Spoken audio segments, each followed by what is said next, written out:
Unblocking of E way bill. जब भी कोई टैक्स पेयर अपना टैक्स पे किसी भी पीरियड में अगर वो मिस कर देता है, जब वो दो या दो से ज़्यादा पीरियड मिस कर देता है टैक्स पे करने के लिए, या अपना जीएसटी या 3B या कंपोजिशन का रिटर्न, CMP 08 का जो रिटर्न है, वो जब वो फाइल करना मिस कर देता है, अपना टैक्स पे करना मिस कर देता है, तो पोर्टल उस टैक्स पेयर की जो ई वे बिल जनरेट करने की फैसिलिटी होती है उसे ब्लॉक कर देती है। तो उस ब्लॉक की हुई फैसिलिटी को दोबारा अनब्लॉक करने के लिए किसी भी टैक्स पेयर को सबसे पहले एक ऑनलाइन प्रोसेस करनी होती है, जो उन्हें जीएसटी के पोर्टल से अपने अकाउंट से करनी होगी। उसके लिए सबसे पहले उन्हें अपना अकाउंट लॉगिन करना है। अकाउंट लॉगिन करने के बाद उन्हें GSTR 6 ओपन करके वहाँ पे अपनी जो आईटीसी है उसे कैलकुलेट करके देखना है कि हमारी क्या आईटीसी बन रही है। उसके बाद सबसे पहले वो डैशबोर्ड पर जाएंगे। डैशबोर्ड पर जाने के बाद सर्विस ऑप्शन पे, सर्विस से यूजर ऑप्शन पर, यूजर ऑप्शन से माय एप्लीकेशन ऑप्शन पर जाएंगे। माय एप्लीकेशन ऑप्शन पर उन्हें सबसे पहला ऑप्शन दिया जाएगा एप्लीकेशन टाइप का, जिसमें से उन्हें अपनी एप्लीकेशन टाइप सिलेक्ट करनी है। उसमें उन्हें application for unblocking of E way bill पर सिलेक्ट करना है। इस ऑप्शन पर सिलेक्ट करने के बाद उन्हें न्यू एप्लीकेशन ऑप्शन पर क्लिक करना है। जैसे ही वो न्यू एप्लीकेशन ऑप्शन पर क्लिक करेंगे, उनके सामने एक फॉर्म ओपन हो जाएगा, जो कि एप्लीकेशन फॉर्म होगा। इस एप्लीकेशन फॉर्म में उनसे कुछ जानकारियां मांगी जाएगी। सबसे पहले उनसे वो डेट मांगी जाएगी जिसमें उन्होंने जो रिटर्न फाइल करना रह गए हैं, या जो रिटर्न उनके मिस हो चुके हैं, वो किस डेट में अपने उन रिटर्न को फाइल करेंगे, वो डेट उन्हें यहाँ पे एंटर करनी है। इसके बाद उन्हें उनसे पूछा जाएगा कि उनकी जो फैसिलिटी है जो ब्लॉक कर दी गई है, वो उसे अनब्लॉक क्यों करें। इसका वो रीज़न पूछेंगे। तो रीज़न के लिए जैसे ही वो सिलेक्ट बॉक्स पे ऑप्शन पे क्लिक करेंगे, तो उनके सामने एक ड्रॉप डाउन लिस्ट ओपन होगी। उस लिस्ट में कई सारे ऑप्शंस दिए होंगे, जिसमें उन्होंने उन्हें अदर्स रीज़न पर क्लिक करना है। जैसे ही वो अदर रीज़न पे क्लिक करेंगे, तो उनके सामने एक स्पेसिफिक मांगा जाएगा कि अगर हमने अदर सेलेक्ट किया है तो अदर में क्या रीज़न उन्हें देना है।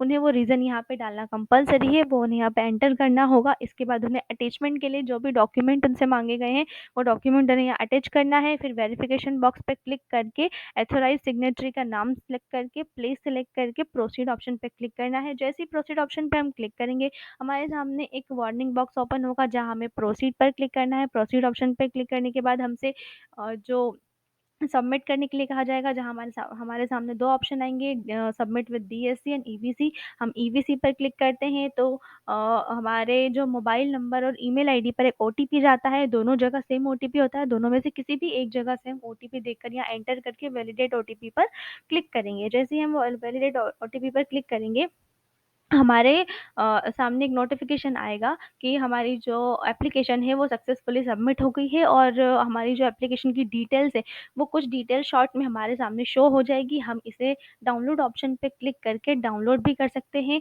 जो डाउनलोड होने के बाद कुछ इस तरह से हमारे सामने एक PDF फाइल ओपन होगी, जो कि हमारी एक्नॉलेजमेंट होगी। ये हमारी एप्लीकेशन सबमिट करने की एक्नॉलेजमेंट है कि हमने ई वे बिल की जो फैसिलिटी है उसे अनब्लॉक करने के लिए ये एप्लीकेशन सबमिट की है। सो ये तो हुई ई वे बिल की फैसिलिटी को अनब्लॉक करने के लिए दी हुई एप्लीकेशन। अब हमारे पास जो नोटिस आया है कि हमारी जो अनब्लॉक जो हमारी फैसिलिटी को ब्लॉक कर दिया गया है, उसके लिए हमें नोटिस इशू किया जाता है। उस नोटिस को ओपन करने के लिए, उसका रिप्लाई करने के लिए, सबसे पहले हम सर्विस ऑप्शन पे क्लिक करेंगे। सर्विस के बाद यूज़र सर्विस पे, और यूज़र सर्विस के बाद view additional notice order option पे हम क्लिक करेंगे। जैसे ही हम इस पे क्लिक करेंगे, हमारे सामने कुछ इस तरह से पेज ओपन होगा, जहाँ पे हमारा नोटिस दिया हुआ है। नोटिस में सबसे लास्ट में हमें व्यू ऑप्शन दिया जाता है।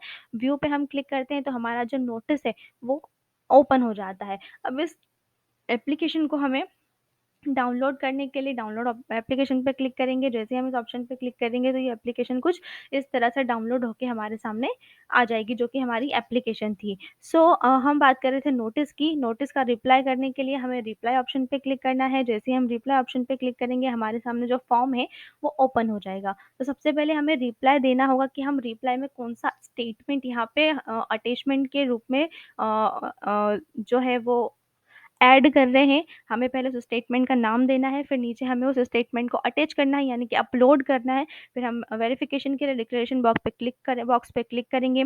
एथोराइज सिग्नेचरी का नाम सेलेक्ट करके प्रोसीड ऑप्शन पे क्लिक करेंगे। जैसे ही हम प्रोसीड ऑप्शन पे क्लिक करेंगे, हमारे सामने एक वार्निंग बॉक्स ओपन होगा, जहाँ हमें प्रोसीड ऑप्शन पे क्लिक करना है। प्रोसीड ऑप्शन पे हम जैसे ही क्लिक करेंगे, हमसे कहा जाएगा कि हम फाइल DSC से करना चाहते हैं या EVC से फाइल करना चाहते हैं। हम EVC ऑप्शन पे क्लिक करेंगे, तो दोबारा दोबारा हमारे पास से ओटीपी जाएगी, जो फ़ोन नंबर पे भी जाएगी और ईमेल आईडी पर भी जाएगी। हम दोनों में से किसी भी एक जगह से ओटीपी देके यहाँ पे एंटर करके वैलिडेट ओटीपी पर क्लिक करेंगे। जैसे ही हम वैलिडेट ओटीपी पर क्लिक करेंगे, हमारे सामने नोटिफ़िकेशन आ जाएगा कि हमारा जो रिप्लाई है वो सक्सेसफुली फाइल हो चुका है। फिर हम ओके ऑप्शन पे क्लिक करेंगे। जैसे ही हम ओके पर क्लिक करेंगे, उसके बाद हम अपना जो रिप्लाई है उसे भी व्यू कर सकते हैं। हम अपना जो नोटिस है उसे भी व्यू कर सकते हैं, हमने जो एप्लीकेशन दी है वो हम उसे भी व्यू कर सकते हैं, और जो हमने रिप्लाई किया है उसे भी व्यू कर सकते हैं। रिप्लाई की सारी डिटेल हमारे पास शो हो जाएगी, और ऊपर स्टेटस में भी reply to personal hearing filed का जो स्टेटस है वो हमारे सामने शो होने लगेगा। इसके बाद हम देख सकते हैं कि हमने जो रिप्लाई किया है और हमने जो एप्लीकेशन डाली है, उन दोनों का जो स्टेटस है वो हमारे सामने शो होगा। हम उन दोनों को व्यू कर सकते हैं और डाउनलोड कर सकते हैं। अब हमने जो रिप्लाई किया है, हम सबसे पहले उसे ओपन करके डाउनलोड करेंगे, तो जो हमारा रिप्लाई फॉर्म होगा वो कुछ इस तरह से हमें दिखाई देगा। तो इस तरह से हम अपने जो ई-वे बिल जनरेट करने की जो फैसिलिटी है, अगर वो ब्लॉक हो गई है तो उसे अनब्लॉक, और नोटिस का जो रिप्लाई है वो इस तरह से दिया जाता है। इस प्रक्रिया में हमने ये समझा। वीडियो को देखने के लिए थैंक यू।